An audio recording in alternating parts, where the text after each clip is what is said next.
Hey everyone, welcome to On Assignment, Ironman Coeur d'Alene. I'm Dave Erickson for Lava Magazine. And this weekend, the Inland Northwest and the thousands of athletes, spectators, and volunteers here in the Lake City for the 9th annual Ford Ironman Coeur d'Alene will witness a piece of triathlon history. That's because never before has a two-time Ironman world champion graced the beach here at Lake Coeur d'Alene to take on this race. On Sunday, Australian Craig Alexander will change all that when he suits up to tackle North Idaho's scenic 140.6-mile course. Crowe has been the talk of the triathlon community all week after rumors started circulating about his possible entry. Ironman Coeur d'Alene wasn't even on his radar this season, but due to an illness prior to Ironman Australia, he was left with few options. I think everything happens for a reason. Obviously with the new qualification system, you have to do a full distance race, and my plan was to do the one at home in Australia for a couple of reasons. That they put that race back a month, and obviously Neri and I have two children. Lucy, our eldest, is in school now, so it made sense to stay home in Australia a bit longer, and I was keen to race at home as well. We're in Boulder, so it's only an hour and a half flight from here. I thought it was a perfect opportunity to validate my spot for Kona and try and get it out of the way earlier in the season. Quite possibly the strongest cyclist in the pro field this year is 30-year-old German Mike Twelzig. Everybody has his strength and his weakness, and I'm good on the bike. I like it.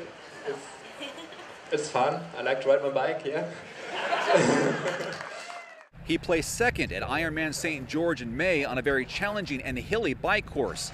And in October of last year, he rode the 10th fastest bike split in Ironman World Championship history. Also in the mix, wearing number 1 on race day, is 4-time Ironman champion and 2008 Ironman Coeur d'Alene winner Tom Evans. We'll see if the seasoned veteran from Canada can still find some magic in his 42-year-old legs to repeat here in Coeur d'Alene.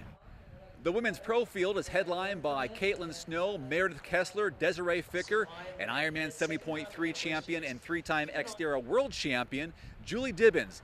There's a good chance one of those 4 women will be crossing the finish line first on race day Sunday. Look forward to having a good race. It's going to be a long day out there, but I need to put that out of my mind and just race hard.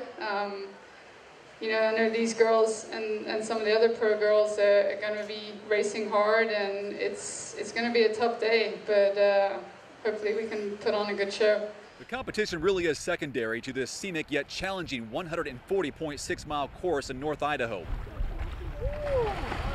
It all starts in the choppy waters of Lake Coeur d'Alene, which measured 58 degrees on Friday. And just because the pros get a 15-minute head start over the age groupers doesn't necessarily mean it'll be smooth waters ahead. The winds have been steady all week in Coeur d'Alene, and there's no reason to believe they'll die down too much on race morning. The bike course is just as scenic as it is hilly.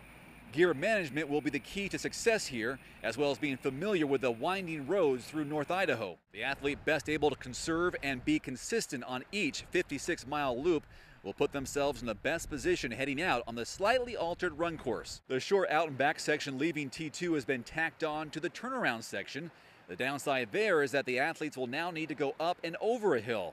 And since this too is a 2-loop run course, they'll be back to do it all over again. This might be one of the most spectator-friendly Ironmans in North America, as the athletes pass by T1 and T2 multiple times on the bike and the run before heading down Sherman Avenue to the finish line. Remember to check out IronmanLive.com for live coverage of Sunday's race, including text updates, video, photos, and live athlete tracking. For Lava Magazine, I'm Dave Erickson on assignment at Ironman Coeur d'Alene 2011.